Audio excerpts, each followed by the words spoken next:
We got Coach Ellis Johnson, Jake Wimberly, Wess Moore from Little Rock. Big decision coming down over the weekend from that judge out in California, Claudia Wilkin. Wow, $21.5 million. We're going to get into that. Pay attention. We got some smart people to decode this. Get your cell phone out. I want to see the first paycheck cut by a school. Yeah, isn't that going to be hilarious? On the University of Florida pay out $1 million. Yeah, it's crazy. Take a picture with your phone of the QR code for Twitter. We're on Twitter, Facebook, YouTube. Hey, the best 60 minutes, a full 60 on the SEC you'll find anywhere Monday through Friday. Right here on this channel. A little slow this morning. We got our coffee, but that's on me. So sorry to our guests. We won't wait too much longer. I got summertime children in the house. So gotcha. Life is a little different for single dad. It's fun. It's fun. Summertime. I wish mine were that young again. Really? Okay. Well, because there's 100 days of summer and we're at like 86, but who's counting? Nobody. I'm not counting. Yeah, nobody. I love it, man. I love summer like a kid. All right, Jake, we're going to get you, Coach Johnson and Brendan and I, and the free world is waiting your interpretation of what Judge Claudia Wilkin decided. We kind of have known where this was going. We've had several possibilities, but your takeaways, the top three. Well, first off, let me give a shout out to The Athletic. And if you guys want a really good, kind of a precursor to this, Justin Williams wrote a great piece over the weekend. If you follow, and I think they actually have this as a free article. Yeah, he really kind of lays this weekend. Lays it out perfectly. And I agree with everything that he said. So in theory, here's what we got. Every school gets 21.5 million, and they recommend, hey, most people are going to say, hey, we're going to put, 70% to football. We're going to put, a little bit more towards basketball, baseball, and then we're going to have crumbs for the rest of everybody else. Everybody goes, okay, great. That's good. We've actually got money we're going to pay our athletes now. Then they say, hey, on your collectives, if you're going to have an NIL deal, a name, image, and likeness deal, anything over $600, they have these clearinghouses that you now have to go through. That's going to, basically be these oversight committees of these deals. What's going to happen? And think about this. Ohio State spent $20 to $30 million on their football team last year. Texas, indirectly, the reports that are out there through the Houston Chronicle and others are spending anywhere north of 40 this year. So you're going to tell me that we're going to comb back from 40 million all the way back to about 12.5 million per football team? That's not going to happen. Mm-mm. What's going to happen, at least in my estimation, and I agree with Justin Williams on this as well, is we have come full circle to where you're going to see money run back under the table. You're going to see people pay for players. Yes, great. The school's going to have their money, but then you got a quarterback out here or running back or whoever. There's going to still be money put under the table. Oh, and by the way, the Title IX lawsuits that are going to be happening. Yeah. Plus, you can't really tell a booster out in Texas that's $1 million, going to want to pay $1 million to a quarterback that he can't do that or she can't do that. This has really done nothing but make it worse. Absolutely agree with you. Let's go to Winsboro, South Carolina, for a graduate of the Citadel. He was a wise man. Coach, can you imagine being a position coach in college football, having to pass out paychecks? Or they may decide to take the auto deposit like most of us do in the business world. Well, I've been belly aching for 2 years about all this, and y'all probably tired. No, we're not. Me. You're right. It's just, and I don't know if it's retired of me or what it is. I didn't play major college football. I played 1AA football. Well, it wasn't called that back then. But I've coached on every level, and this was all about 2% of the athletes in college, and it's really silly. I think that you couldn't break it down any better than what Jake just said, and all this thing's going to do, this case, is just going to make a bunch of more lawyers rich. Yeah, I would agree with that, and I think also, guys, we're going to see fewer coaches get fired because, I mean, when you look at the curse of Jimbo at A&M, the $75 million they had to keep, they're continuing to pay him. And then Brian Kelly, if they were to just say, we don't like you, your accent's funny, they owe him what, 65 or 70 million. But then, don't forget the gratuity, another 21.5 million every year. So I think, Jake, it's going to be tough to move coaches that have any kind of a buyout. And I think the state of Mississippi was way ahead of everybody with a limit 4-year contracts. That's where we're going to go, or we may go year to year. I don't know. Your thoughts? Yeah, I mean, we really don't know. I do think possibly, like you said, I mean, it could make it a little tougher. Well, you won't see the buyouts as heavy for sure. I think moving down the road, you're just not going to see that. That's going to be a thing of the past, because what you're going to see too is certain universities are already cutting certain sports already. So they're cutting staffers. You're going to see people maybe lean up staffs as well. I mean, we joked about, what's going on down in Florida. And when you look at the staff that they have, I remember a couple of years ago, the picture that they had where Florida has as many staffers as they did football players. You'll see that. And Brendan, I'm not messing with you there, but that. No, that you should. I complained a lot about that because I saw the first game Trust me, from the press box, and I was like, "Where are the players?" It's too many staffers, but you'll see that lean up as well. I mean, look, we've already seen, I think it was in the article on The Athletic, there's other places that are already starting to go up on concessions. They're going up on ticket prices. I mean, again, you think the common person is kind of boxed out of a football game now and just going to sit back on the patio and watch this? Just keep going up on prices and see what happens. Yeah, and that's what they got to be careful of. And I'm with you. You look at that Florida photograph, there are more staffers than players. Coach Johnson, you can have paralysis by analysis if you have too many people looking over your shoulder, can't you? Oh, absolutely. I've got a photograph when I was coaching in Alabama, and it's a press box shot, and it's me, Bill Oliver, and Woody McCorvey, and Jimmy Fuller. And there was nobody else up there with us. I don't know how we got anything done, but it is. And I tell you this, if it's well organized, there's some really good things to having these staffs, and if they've got responsibilities. And I don't mean on the sideline and press box during the game. I'm talking about administrative duties and such. Y'all all know about everybody hiring these GMs, and it's almost a necessity now. Hell, it would give me a headache every morning to come in and try to figure out the financial and the numbers and all this other stuff with the portal and NIL that we're talking about. So I sort of understand some of the staff situations now, but this thing's going to be a mess. So I've said that a million times in the last 2 years, and it's finally coming to a head, I think. Well, and the fans, do own college football. Ultimately, it's because the fans are the shareholders. So eventually, you can be the CEO of a company. You could be anybody, a big CEO, and be voted out by the shareholders.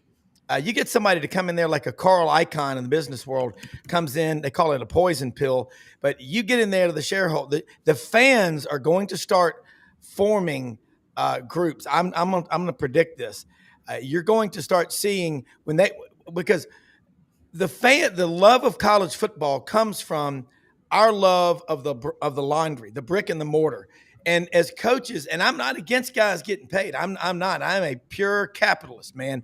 I'm also against everybody being paid the same because, that's kind of like, you go to college as a freshman, you work your ass off, you come home with a 4.0 and your roommate is out getting drunk every night and gets a 1.0. And your parents are like, man, I thought you said you got a 4.0. What do you mean? Well, the way the system works to make everybody, we don't want to hurt anybody's feelings. They took your 4.0 and dumbass's 1.0 and made it a 5.0. And so you only have a 2.5. What?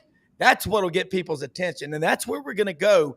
The fans right now, this is the trend I've seen. And I call it the Grove effect. There is sometimes 50, 60,000 people outside these stadiums while there's 90 or 100,000 inside. You know what? People will go buy a flat screen and go to the campus and watch it out at their tailgate tent, guys. Ellis Johnson, Jake Wimberly, Brendan, agree or disagree? I think fans are going to blow up. I tell you, if you just look at, I don't know if this is a great analogy to use, but if you just look at the difference in professional stadiums and college stadiums, I mean, they're kissing on the corporate a little bit, but they're going to have to go more and more and more. You're going to see them trying to put in luxury boxes wherever they can. The average fans are going to start disappearing if this doesn't turn. and they're gonna quit paying that kind of money to go sit in the stadium. Just like you said, they're gonna go home, watch it on flat screen, or sit out in the tailgate.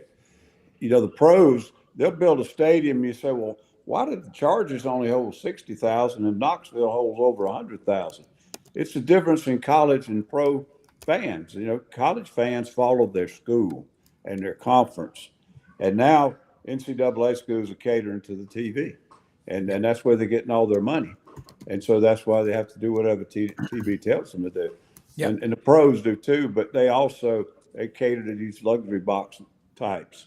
And that's what you got to have if you're going to have a pro team. You got to have all the luxury box seating. Jake, the reality is, 100,000 fans or 60 or 80 college, they're there just for that school. They love it. They just want to be there. And in the pros, they brag about how new their stadium is. In college, we brag about it's 100 years old and we've added on, but you've still got the original core brick facade, the rebar. Jake, what makes college special is it's not the pros. Well, that's what was making it special, right? And still does to some degree. I mean, the pageantry of college football is still there, but Coach is absolutely right. I mean, look, you go to Mississippi State. I don't know if y'all been there recently, but I mean, when you go to a football game at Mississippi State, even down at Mississippi State, and I say even down because it's not Bama, it's not Georgia, it's not Florida. It's a nice SEC campus and great facilities, are really good facilities. It's that way at Davis Wade Stadium right now. I mean, you talk about, if you're not a Bulldog Club member, and then you're not going to sit between the 30s. And the closer you get to the 50s, you're going to have to pay more. Oh, and by the way, there's luxury boxes all across, like Coach is talking about up top. If you go into the end zone, they've made that into a very nice standing area called the gridiron where you can get food and stuff. And when you look above it, there's the students, but then there's boxes all the way back up through there. So they are working right now on making that whole thing somewhat of a corporate entity. And if they're doing it at Mississippi State, I know they're doing it across the Southeastern Conference. Yeah. Well, let me tell you something. I worked in stadiums for a long time for a living because that's how I started in the business. I actually ran a lot of the cable at the Pepsi Center when they first opened, back in the day. So I've seen the underbellies of stadiums. I've been in all sorts of different places, and you see the purpose for the use and the build of the stadium. I think this is the difference. So when we build a stadium now, it's much more involved in the community, the professional sports. You're going to try to, attach your brand, obviously, to what's going on in your community. So, but that facility now becomes a multi-use facility, right? So now they're doing concerts there. They're doing all of these other things that are going to come through. College stadiums don't do that. So it's not at all close, because when you work at a place like Mile High or Pepsi Center or whatever, you see the field crews and how they're like, oh, banana balls in town. We're going to lock this out and we're going to make this, and they can change fields. Watch somebody go put out the basketball court over the ice when there's a hockey game in the morning and a game at night. The 300 people crew that come and change that out. But there is a that's how that facility has to make money to make corporate sense. So I've been saying this to Rob, we're going to be headed this direction. The Swamp is going to be brought to you by, Alltel. We're going to start seeing, corporate stadium sponsorship, because the school is going to have to pay the athlete directly. So they're going to be looking for more revenue. We're just barreling down the road to becoming NFL 2. And it's because that model works and we need to fix it now. So we're going to go with, hey, this is pretty good. Let's just do this. I don't think there's a choice. Well, one of the things, guys, is I've had some people at different schools in the SEC tell me the last year and a half, the 21 sports you may have at your school in 2 or 3 years may be down to 6. Everything else, club sports, okay? Here's another thing they've talked about, and Brent, and I've talked about it on this show because I've talked to people that are controlling the money. These are NRAs, these big stadiums, non-revenue producing assets, except for 7 or 8 home games. That's it. And maybe you'll have a concert every now and then. That is going to change. Basketball arenas. I mean, but here's what's funny, guys. There used to be concerts when we were coming up at all these coliseums. They were regular deals. And that's going to start happening. Look, I know someone who had a ticket, I think, to Elvis's last concert at Beard Eves Memorial Coliseum in Auburn. Elvis did not make it, because he died. But that was very common. I'd like to get comments from anybody watching this show today. If you ever went to a concert at your Coliseum or your stadium when you were in college. But Jake, I know you're there in Mississippi. They don't use Memorial Stadium anymore, but Oxford and Starkville have built really nice facilities. I think more than ever, how some judge in the 9th District in San Francisco is going to crap on college football. I mean, there's got to be a fight back, and it's going to come in the court system. Oh, it will. I mean, this is they'll celebrate this for the first day or two, and you'll see a lot of articles and articles written about how this is a win for college sports. And you're right. I mean, this is not the end of it. I mean, this is just really the beginning of it, and it's going to be a long, nasty uphill battle. I mean, look, we've seen comments from Greg Sankey. Not necessarily this, last day or two. I'm sure that he will speak of this. Tony Petitti will speak of this at the Big Ten. This is just the tip of the iceberg with this. Yeah, well, I like what Peter Riley says. UPC, University Program Council. Hell, I saw General Westmoreland in 1984. I mean, you would see people. This is what I think is happening. I think fans love their colleges. And Coach Johnson, you have coached, and you've coached a lot of players over the years. They all want to come back. They want to be on campus. They want to be on the sidelines. It's always darkest before dawn, and my phone is blowing up going, there's your free market, Rob. Blank this, blank that. Blah, blah, blah. Those are your friends that won't come into the chat room. Yeah, well, it's one in particular. Just wondering, Rob, if they Fort Lauderdale. And I'm like going, come on. He doesn't know how to. Says he doesn't know how to do it, but I love him, and he was born and raised, in Auburn, and I'm going, hey, you picked the campus, Coach Johnson. What I want to know is how dialed in are these kids that are coming? I mean, right now, and we're going to talk some. Let's do this. You know what? Claudia Wilkin, what did Gandhi say? I will not allow other people to walk through my mind with their dirty feet. Okay, we've had enough of her. Let's talk. Who are the top team? You talked about canceling sports. Do you know who brought these cases? What kids brought the house cases? One's a swimmer, and the other one, I think, is a volleyball player or something. Yeah. They were minor sports. Their sports are going to end up being canceled over all this. Then piggyback off of Brendan a little bit, the other day they were talking about the Bananas were coming into Clemson. And I thought they were going to maybe play the baseball team as a joke or something like that. And then about a month later, they'd already been here and gone. And I'm over to Buddy's house, had a knee replacement. They said they packed the Valley for those guys. So they're becoming a phenomenon. I said, they played them in Death Valley? They said, yeah, they converted it to a baseball field and played them in Death Valley. I'm telling you, 15, 20 years ago, that would not have happened. Well, because the NFL stadium can't hold them, Coach, because they're doing 80,000, 90,000 people. They would never have converted that stadium to accommodate that activity. But like you're saying, they got to have the money anywhere they can find it. Yeah, and you're going to see, Jake, let's think about this. You're great with numbers.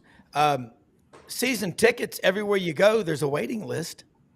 And what you're talking about at Mississippi State, Dan, I love that stadium. And it's loud because they've bolted in now. But what makes, it's like in hunting. We've lost Europe in hunting. Only the wealthiest of the wealthy hunt and fish, and so it's become a target for people that don't like hunting. In America, man, you can have, make very little money and go to wildlife management areas and public hunting areas, which is what we've got to have. So it's a culture. Jake, we're walking a dangerous line if we take people, because if you can't take your whole family up there and find a way to get in, we're going to lose a lot of fans. We'll lose generations of fans, and we cannot allow that to happen.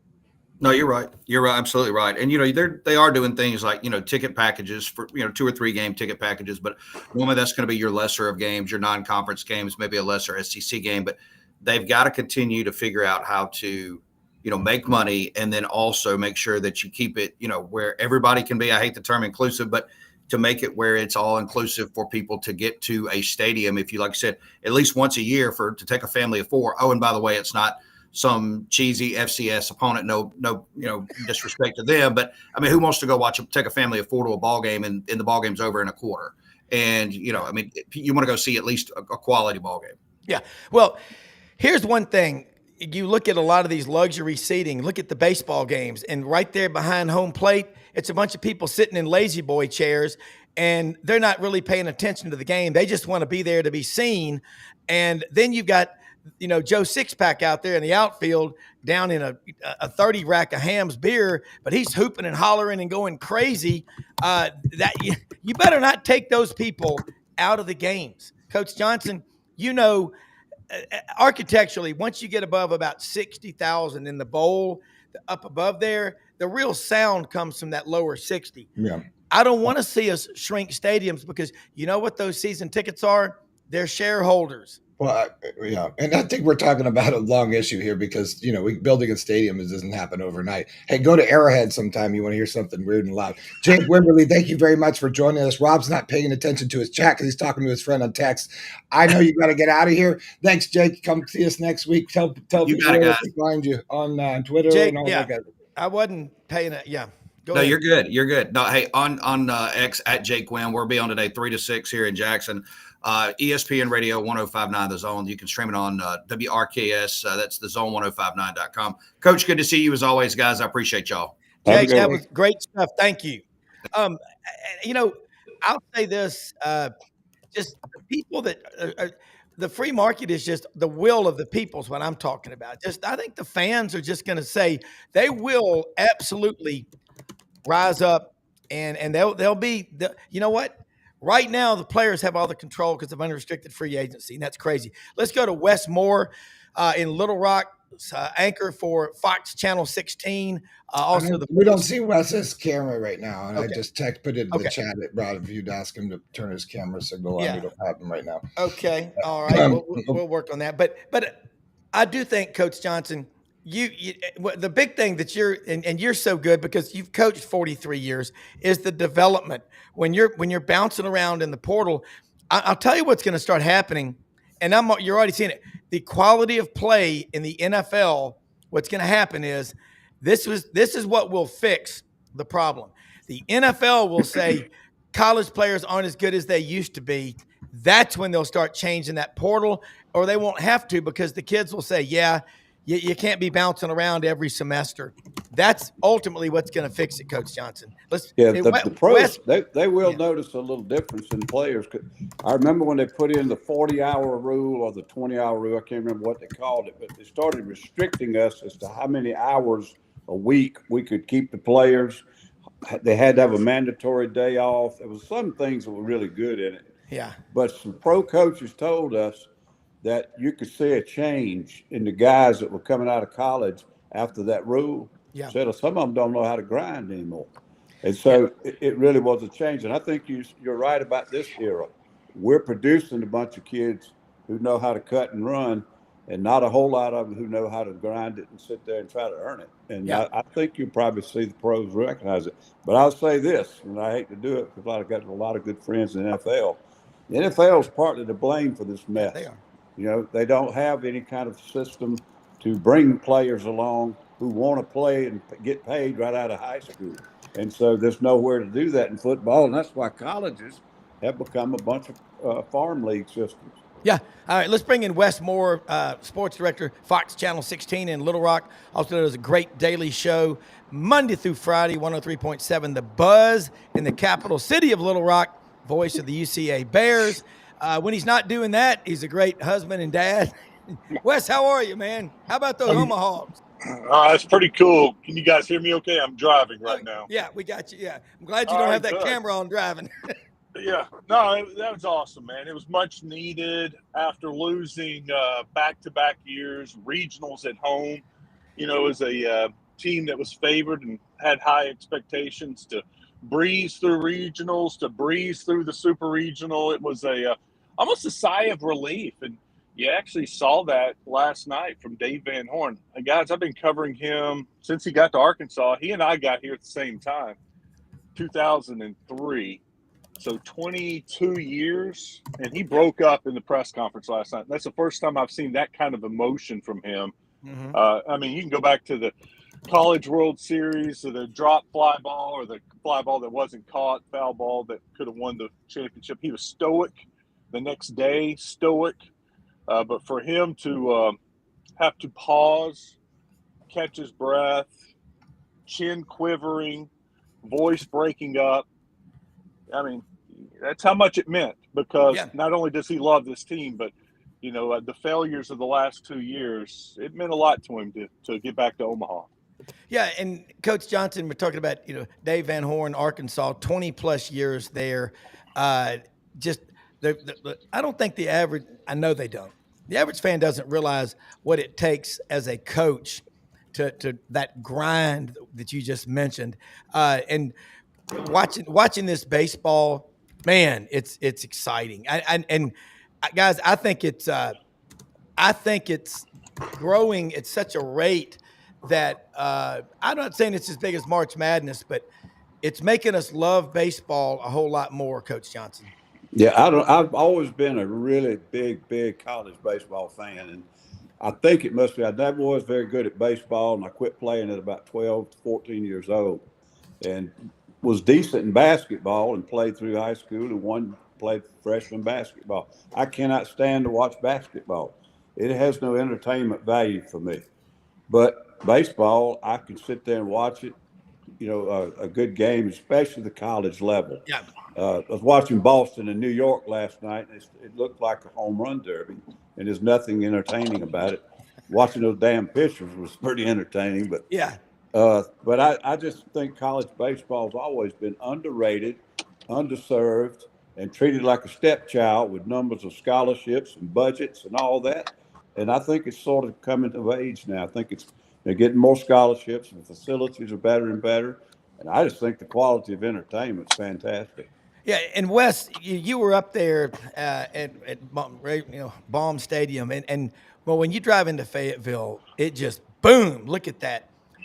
The fire marshal, he may or may not be listening, but there were probably more than capacity and more than they announced there. That trip to Omaha, are you going to head out there with the Omahogs? Yeah, that's a plan. I'm not sure yet the exact itinerary and when I'm going to go, but it's going to – guys, you got Arkansas LSU in game one.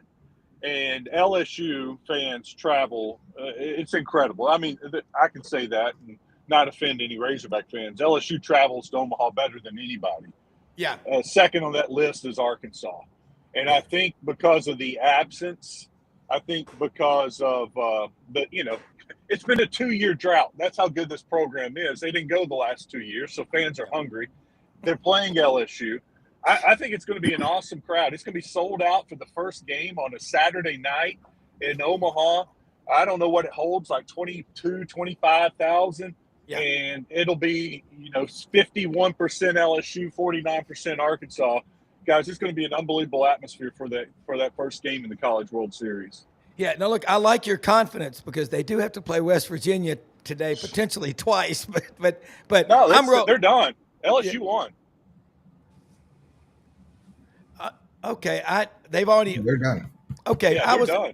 Yeah, because Jacques Doucet. Okay, I got confused there because I thought they had to play. No, they finished late last night. That's the problem. I fell asleep. Okay, I knew they were. That's it. Yeah, I got it. Never. My apologies. I fell asleep and I woke up watching. But bottom line, I figured LSU would be there. I look at LSU and Coach Johnson. You look at these sports, Wes. We know about the settlement from Judge Claudia Wilkin. And it's going to be in court for a long time. But I'm just going to throw this at you, Wes. How many sports do you think we're going to have? Let's say they have 20 at Arkansas right now. In 2 or 3 years, if this goes through and the $21.5 million's got to be paid out, are we going to have more or fewer or the same number or less in 2 to 3 years with what this is going to cost us, and how many lawsuits you think we're going to have just from Title IX? Yeah, I don't know how many lawsuits, but I'll tell you this.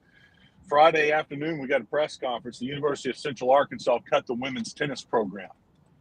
So that to me is one of your signs that of the changes coming. So now look, that's a smaller school, not a Power 5, or Power 4, but I think that's writing on the wall of what's going to happen for some of these sports and what's to come. I don't know how many lawsuits. The thing I can't figure out, and here's what I was told, that with the settlement money, the 21 point whatever million dollars, Arkansas is going to spend most of that on football, and then the rest on basketball and a little bit on baseball. Now we're going to spend that money on women's sports. The foundation, the Razorback Foundation, that's the fundraising arm of the University of Arkansas. The money that they raise is going to go to the other sports. And I got to think that there's got to be a lawsuit coming somewhere, because how is that not equal? How is that fair? So, they're a lot smarter than I am, and that's why I'm not a lawyer. But I think you're right. There's going to be lawsuit after lawsuit, and they got a lot to figure out. This is just the drop in the bucket with the news. Yeah, and Coach Johnson, what he's talking about, what Wes just said, that's a canary in the coal mine. Absolutely. I hate that. Yep. And I think it's ironic that the two kids who actually brought the house, the kid with the last name House, is a swimmer, and the sport's probably going to get canceled in about 2 or 3 years. Yeah. And that's the dangerous part of it. Wes, let me ask you, we got your picture up there now, and you look like you're doing the 6 o'clock news or the 9 o'clock news on Fox Channel 16, folks, in Little Rock. Wes, you came out of Texas. I got to ask you a question. You played aren't you from Jacksonville, Texas? Yeah, that's right. Okay. So when you played high school football, I want to throw this question at you, and then I want to get back to Coach Johnson. You look at, I think it's great for Arkansas having Texas and Texas A&M now both in the SEC. A&M with a head start, obviously. But I'm looking here at big picture. The kids in Texas, they get into diet and training on a level that some people don't see until college. When you look at players that come out of Texas and you look around the SEC, what is it about them? I almost think some of them, when they're freshmen in college, they're almost burned out, because I think high school football is actually bigger than pro football in Texas. Now, you grew up down there. Am I right or wrong? Well, here's the thing. The kids in Texas are fully developed. They're ready to go as freshmen, and they're ready to play.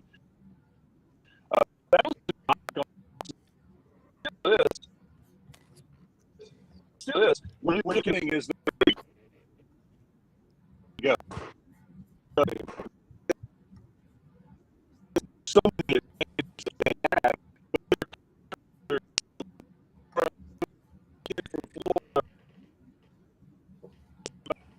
Wes, you might want to try to reboot. You're breaking up real bad. Okay.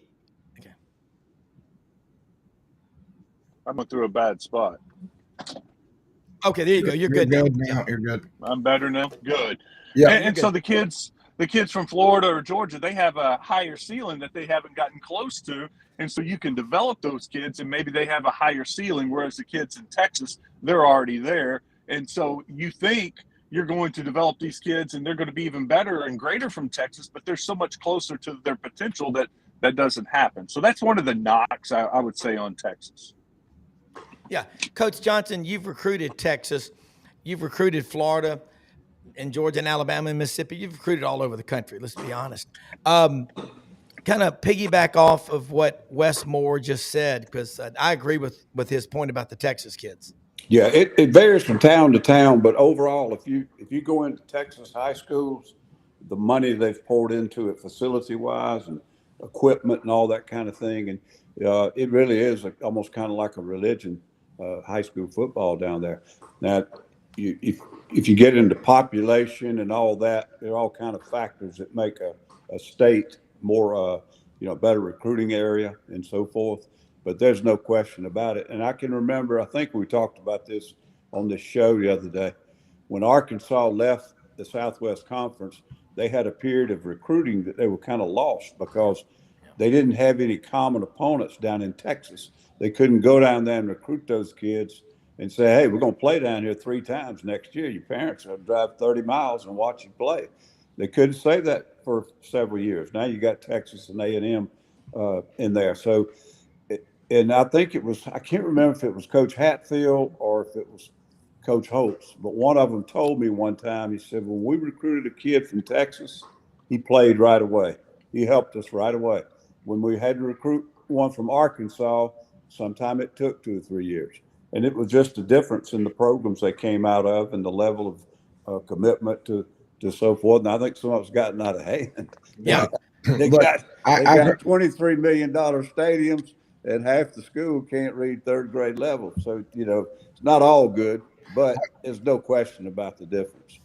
Coach, I've heard Urban Meyer say enough time in our podcast in the fall, Best Fridays in Football, that he that's where he recruited all his best guys. He went to Texas. And that's, that he always goes on about, he's like, I go to Texas, you got to go in your backyard in Florida and California. But he said, all the best players come out of Texas. That's where you want to go. Look at DJ Lagway. Yeah. There's numbers wise, there are. And Wes, you're right there in Little Rock. You cover Arkansas, but I like to say the western flank. You got Missouri north of you, Oklahoma west on I-40. What's your general thoughts on the SEC adding Oklahoma and Texas? In baseball, Texas was on top of the world, but they still lost 7 or 8 games in the regular season. They won it in softball, and I'm just curious. That's a big state. There's a ton of money, but Arkansas baseball is really, and LSU are the last 2 SEC schools standing. And that's 1/10 of the population of the state of Texas. Yeah, I'll say this. By adding those, it just creates more interest in the SEC for the state of Texas and, of course, Oklahoma. I can tell you this. When I was growing up in Texas in the 80s and early 90s, all we watched was Southwest Conference football or Big 12 football. The SEC was another conference. Right. And so I can see why kids from Texas would, they didn't go to the SEC as much. They were going to play it. They didn't want to stay home like Coach was talking about. Well, then by opening the door of Texas A&M coming in, Texas now, I mean, the SEC is where you want to play if you're in the state of Texas. And that's helped recruiting for all the schools, not just Arkansas, but everybody. I mean, think about LSU and able to go over into Texas and get recruits. And it goes in all sports. Basketball seems to be more of a nationwide recruiting, and maybe that's because we've got Calipari in Arkansas and things have changed. Yeah. Even Musselman was that way. He recruited the entire country. But for baseball, for football, in softball, you see the state of Texas and more kids, and Oklahoma, wanting to stay or play in the SEC. The state of Arkansas, Dudley Dawson comes on from hogville.net on Wednesdays with us. He does Fearless Fridays. There's a little over 200 high schools that play football in the state. Texas, man, it's I think it's like over 1,500 because the Texas High School Coaches Convention, Wes, that's over 15,000 people there. Looking at the conference, Coach Johnson, given those numbers and all, Missouri, that state produces a few players. Arkansas, it's a smaller population. They don't as many. But when you're, let's say, Sam Pittman going into this year, this is his 6th year. You got Bobby Petrino coaching the offense. As great an offensive line coach as Sam Pittman is, you've been a head coach. How hard is it for him to say, okay, I trust you, I'm going to go coach the offensive line? I'm curious how that works. Well, it varies. I mean, it depends on the coaches, their relationships, their experience level, and so forth. But other than saying, we're getting a little bit tilted too much toward the pass or something in generic or general, he ain't going to mess with Petrino. I mean, I think Bobby Petrino is one of the best in the business. And I mean, it doesn't mean you can't ask him what the hell you're doing. Yeah. But to sit there and say you're going to micromanage any part of it, I wouldn't think he's even paying any attention to that. Yeah. Curious. By the way, Wes, we were talking about these big arenas, coliseums, football stadiums in college. I call them NRAs, non-revenue producing assets outside of the college games that are played there. Leave it to Maury D. Gaston from Sylacauga, Alabama, now Mountain Brook. I wasn't able to comment when the topic was live, but I did see Bob Hope in Auburn's Memorial Coliseum in the fall of 1974. And then the Commodores, who were from Tuskegee, 19 miles away, sometime between 78 and 81. Good times.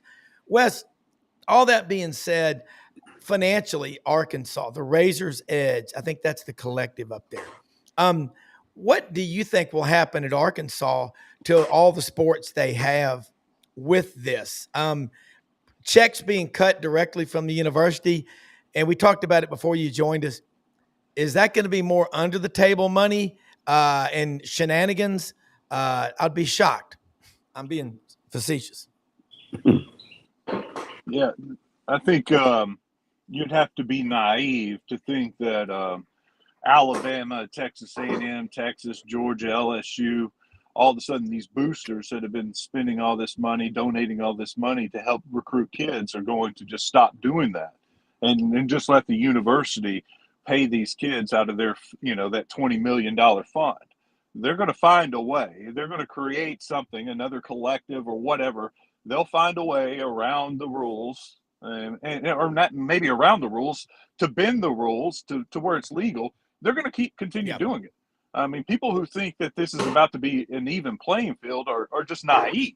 That's never going to be the case because you're going to have boosters that want to win, and they're going to find a way, a legal way, to entice kids to come to their school and to keep them at their school.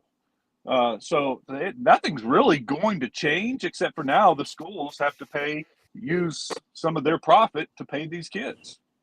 Yeah. Coach Johnson, you think about this, that I think the head coaches now are getting further from the collectives and saying, y'all run that, I want to coach. Think about Kirby Smart. Think about Dabo, Billy Napier at Florida.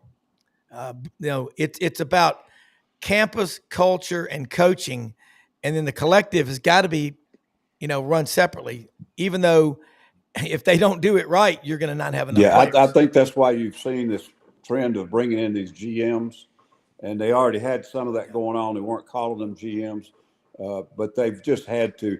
Coaches, I think, realize that they're getting pulled away from what they need to have their attention on. And so that's why I just said, hey, I got to get somebody in here that I trust, that understands how to do this. And some of them had to go to NFL level to find somebody. One of my good friends is Joe Judge, played for us at Mississippi State. And, Joe was up at New England, and he had the Giants for a little while. He's now on Lane's staff as sort of an analyst or advisor, and he's been there about 3 or 4 years. He was the only person in the building other than Lane that had a little NFL background. And he said as they were having these issues come up on the portal and NIL, he was able to weed through it just as quickly. And, hey, this is what you ought to do. Move a little money to this guy, move a little money to this guy. Tell this guy if he doesn't want to play for nothing, go somewhere else and play. And he'd already had to deal with it in the NFL. And although they weren't calling him a general manager, he was really taking that duty for about a year and a half. Lane leaned on him really heavily to keep all that straight. You can't. There's no way you have time to really keep the pulse of your football team with practices and meetings and games and travel and discipline and all that, and manage that roster. You can't do it. No way. Coach, on top of that, want to say hello to one of our viewers, Robert Johnson, Robert Jones. Robert is from up in northern Indiana. He's at R&L Transportation, Hot Shot Trucking in Truman, Arkansas. Big Notre Dame fan.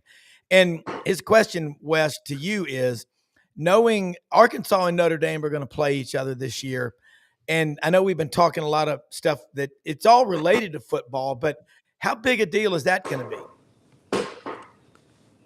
Oh, it's huge. No, I mean, Razorback fans are excited about Notre Dame coming here, about the trip to Notre Dame. It's a great home and home. It's a marquee opponent. And so that's kind of, I mean, Arkansas is always going to have games circled on their schedule with SEC opponents, but this is a non-conference marquee matchup that has the fan base excited and a chance, of course, Arkansas is going to be a big underdog, probably a double-digit underdog, but you go out and beat Notre Dame, that's a way to make a statement across the country. And so that's what this team will be focused on, is trying to get their name out there and early in the season to knock off one of the big boys, somebody that was in the playoff last year. That's the goal of every team. I don't care what, people are projecting them to do, but the goal is to make the playoff. And you beat a Notre Dame, man, that gives you an opportunity to create a name and get a quality win. And I was going to tell Coach this too, listening to him talk about the GMs. Coach Pittman said that it was hurting his relationships with the players. And you know how important that is. But when you got a guy coming in and saying he wants this amount of money, and he's got to tell him, well, you're not worth that kind of money. I love you, but we don't have that kind of money, or I don't think you're worth. That's just not good for the relationship for a kid. Now you take that off of his plate, let the GM take care of the money. You know how money is a touchy issue. Well, you got the head coach, a guy that you think is a father figure, a guy that you, that you trust, and he's having to tell you something you don't want to hear. That's not good for a relationship. And so I think that helps the coaches also. Great take, Wess Moore. That's exactly it. And Coach, I mean, think about our kids with allowance. You hadn't done what you were supposed to do. And but magnify that if you're getting $500,000, Coach Johnson, you're going out there trying to get your guys dialed in on the game plan. And 3 of your 7 guys at your position you're coaching are bitching about their contract, or they hadn't been something that's how this is going to be. That's an element I've never dealt with to a large degree. And I've coached some players that I knew somebody was helping. And that's kind of a similarity in the fact that I didn't have to deal with it. I knew somebody was taking care of them, and I wasn't getting in the middle of it. Of course, NCAA rules and all that. And the one thing I do remember, and I can look back now, 40-something years of coaching and been out for about 7 to 10 years, I don't really recall a lot of my players that I only had for a year or two. The players I really remember are the ones I probably recruited, coached for 3 or 4 years, may even stayed on as a GA for a year or two. The point I'm trying to make, these 3 and 4 year relationships in college football, they're disappearing. And I think it's going to be a damaging effect too. The portal is creating a lot of shifting and guys running in and out of the door. And you don't have a lot of what Wes was talking about with Coach Pittman, a relationship where the kid will come to you and ask for your advice on something almost like a father figure. That stuff's going by the wayside now. I mean, they're not in your office enough to even form those relationships. And I look back, and kids I really remember, I had them for 3 or 4 years at least. To bring it all back around, to look at this Razorback baseball team and the emotion that they showed yesterday, you look at some of their top players, heck, most of the team, they're guys out of the portal. They're transfer guys. And I think that says a lot about Dave Van Horn and his staff to create a relationship, a bond in just less than a year with these guys, and how they play for each other. They love each other. They love the staff. And Coach Van Horn has gotten really close with them. So I think it's pretty remarkable. And that kind of tells you what a special team this is. And look, they're playing that way. For them to have so many guys out of the portal that have just been in Fayetteville probably since August, you're looking at 9 months, and for them to come together like this and to form a team and to play for their coach and play for each other, that's a pretty special team. Wes, you played college football, correct? No.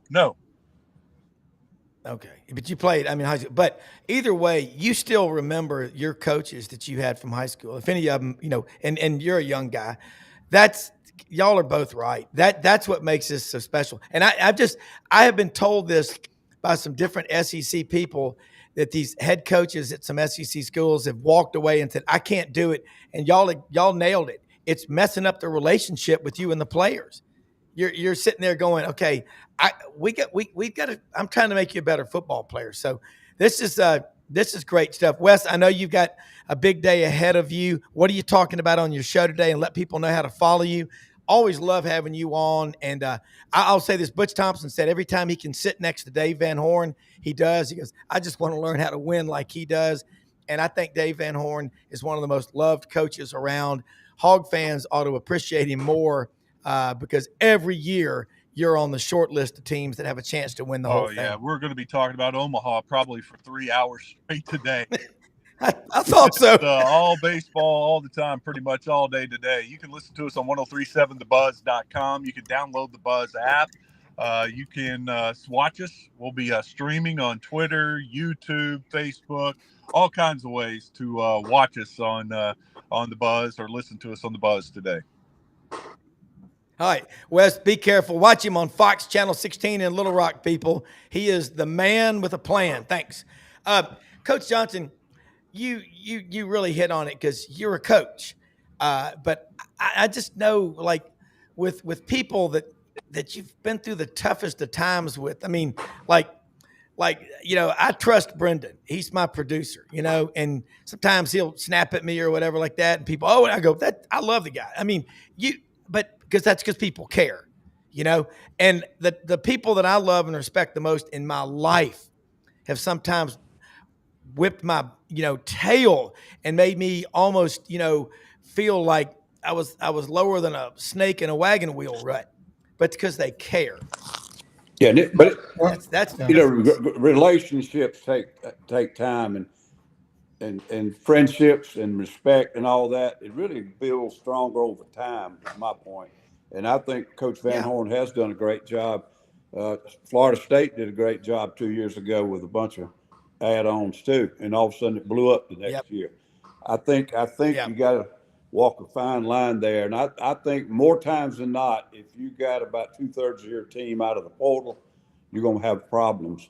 And it doesn't mean you can't bring them together and do a better job than a guy did before. South Carolina, Shane did a good job last year with a bunch of new faces and had a great season. But he also had about 12 5- and 6-year players on that team.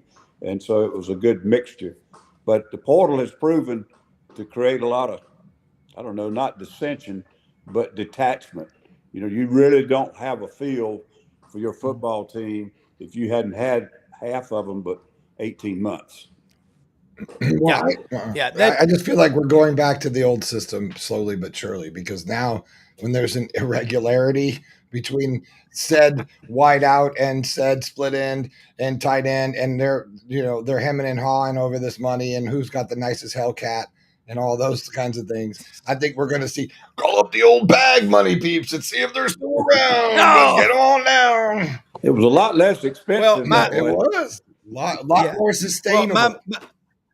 I've created a fictional character, the booster, Foghorn Longhorn. Well, I say, yes, sir. How much we need there? Yes, sir. We'll get that boy down here. Yes, sir. Far more covert. You called Martha. It worked just as well, and you didn't have to pay them.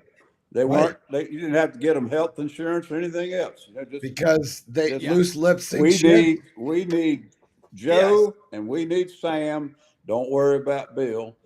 And then and Joe and Sam couldn't say anything about it because no one wanted to talk about it. So it kind of was a built-in, like, I don't know what you're making, you don't know what I'm making kind of a thing. So everyone's just happy to get some money. That's just the way. I just feel like now the carrot of becoming a professional athlete, which drives that college athlete to come to the next level. Yes. They might be just petering out at the end. Hey, I got to college. I'm done. I'm getting a couple mil a year. I'm good. Like, why do I want to go play in the NFL? It's already happening. I see it all the time. You're already seeing people getting to the pros going, man, I mean, hey, how do you think Quinn Ewers feels? If it was true he was offered $8 million to stay another year in college, he goes in the 7th round, and I think he's guaranteed maybe $600,000. Look, I'll take it right now. Here's my ACH and my routing number. Guys, But I'm telling you, we two of better the watch. biggest problems coaches are dealing with on the major college level now are cars and jewelry. They're having to counsel these kids. They got so much money in their pocket they hadn't had, and they're immature and they're making bad decisions, and they've got something, they thought they wanted all their life, and they don't know how to handle it. They're having to counsel these kids. Don't wear that stuff downtown. All you're doing, you're inviting somebody pulling a gun on you. You're making it's leading to a lot of problems. I mean, I didn't have any clue. Somebody was telling me about it one day, and I said, "You got to be kidding me!" No. It's every weekend, Coach. Every weekend we got a kid that's robbed by some drug addict with a gun. Well, and it's beyond that too, Rob. Right? And it's a whole show, honestly, to talk about the kids that are being blackmailed, robbed, because they are targeted, because now they know they got money. Like, they come from hard place. It was hard enough before when your buddy showed up to school and said, "Hey man, they had an entourage." Now the entourage is like your whole town. And that's scary, because and then you just got all sorts of potential problems with gambling, and all of that is just wide open right now. Girls used to target our players. They would say, that dude's going to play in the NFL. I'm going to make sure I've got his baby before he leaves this guy. Yeah. Well, here's the thing. It's terrible. We got to wrap up. You nailed it. Great conversation. And look, Blind Squirrel Sports, will they become employees of the university? We shall see. But I will tell you this much. We need Milburn Drysdale. Like, the way he handled the Clampett's money, he was so, just keep it in the bank. Look, honestly, assets are a liability on the balance sheet of a bank. They want to get that stuff loaned out. They want to go buy bonds or whatever. Look, Coach Johnson, hang with us for a second. I want to say something about Winter Timber Sports, folks. They're open every day of the week, Athens, Alabama, building stores all over the Southeastern Conference footprint. Looks like early August, they're going to open a 13,000 square foot Storama. They're on University Drive in Auburn. All your outdoor hunting and fishing needs, everything you need, they got it. Also, Landers Ford, people, it's never a bad time to go look for a new car, truck, or SUV. Ask for the GM, the general manager. Love this guy, Brad Bellamy, Kent Ritchie, all the people out there. The whole staff are committed to making the buying experience a positive part of your life. In the service department, 7 a.m., 7 p.m., Monday through Saturday, every day of the week except Sunday, because the day means more than the dollar. All right. They're all over the Mid-South, LandersFordMemphis.com, right down the street from Hewlett and Dunn Boot and Clothing Company on the historic square in Collierville. Get out there, man. They've got the greatest collection of boots, Duckhead blazers, Filson luggage, Filson gear. Now's the time to buy that stuff. And they've got a 50 and 75% off rack still of some winter clothes. Great stuff out there. And you know what? You go out there, talk to Charles Hall. They're open Monday through Saturday, 10 a.m., 6 p.m. JM, Raven. If you want to get your wife, your girlfriend something nice, they will find you a great selection. They have great people. It's a great experience. Coach Johnson, executive producer Brendan Martin, takes a team to make this happen. Some of the most honest dialogue ever. And my fictional character, Foghorn Longhorn, he's driving a 35-foot doing long the voice. Don't you just made it up. You know how to do the voice, and so you made it. But wait a minute, Brendan. He's driving an Eldorado Cadillac, about 35 feet long, convertible with longhorns on the front of the hood. Rob, he's like Big Ebert and Little Ebert. And Rob, go drink your coffee. Go drink your coffee. Hey, Mother Teresa said it best. We can all do something. We don't have to do everything, but we can all do something. Most often, we see the face of Christ in the least among us. Every day you get a chance, get out of your comfort zone and help somebody that needs help. We're all blessed for it. Watch this show tonight, Buddy Martin, 9 p.m. Eastern, and this channel as much as you can. Thanks Coach. I heard you broke the Guinness Book of World Records this weekend. By the way, Tom Cruise jumped out of an airplane like 16 times and lit it on fire and kept cutting the one and lighting it on fire. So, hey, you're looking pretty good for doing that all weekend. Thanks, Tom Cruise. Always the biggest fan. Thanks, Coach. Night, John Boy. Have a great day, everybody.